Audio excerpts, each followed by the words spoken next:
ভাবুন তো, অন্ধকার এতটাই ঘন যে নিজের হাতও দেখা যায় না, আর সেই অন্ধকারে ছুটে আসছে যুদ্ধে চলা ভারী সামরিক ট্যাঙ্ক।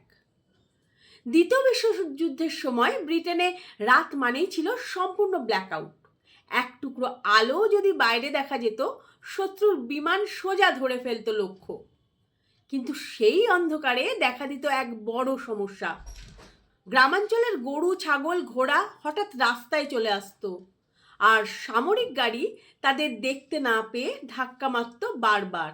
যুদ্ধের ভয়, বোমার আতঙ্ক, সব কিছু মিলিয়ে মানুষ তখন বুঝলো এই ছোট ছোট মৃত্যু আর সহ্য করা যাচ্ছে না, কিছু একটা করতেই হবে।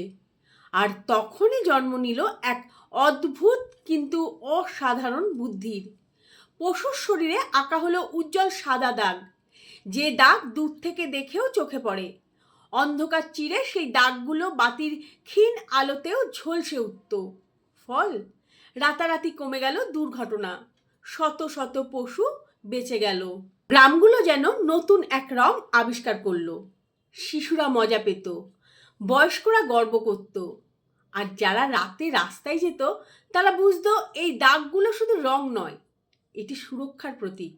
শুধু পশুই নয়, সেতু, গাছের কাণ্ড, রাস্তার বাঁক, সব জায়গায় দেখা গেল একই সাদা চিহ্ন। অন্ধকার পথ খুঁজে পাওয়ার জন্য নিঃশব্দ নির্দেশক। যুদ্ধ যতই নিষ্ঠুর হোক, এর মাঝেও মানুষের বেঁচে থাকার বুদ্ধি কখনো হারায় না। ছোট্ট এক দাগ, কিন্তু বাঁচিয়েছিল অগণিত প্রাণ। ইতিহাসের অন্ধকার পাতা মাঝে মাঝে এমন গল্প লুকিয়ে রাখে যেখানে অস্ত্র নয়, আলো ছড়ায় মানবিকতা। কেমন লাগলো আজকের গল্প? ভালো লাগলে লাইক, শেয়ার আর কমেন্ট করবেন। ভালো থাকবেন সবাই।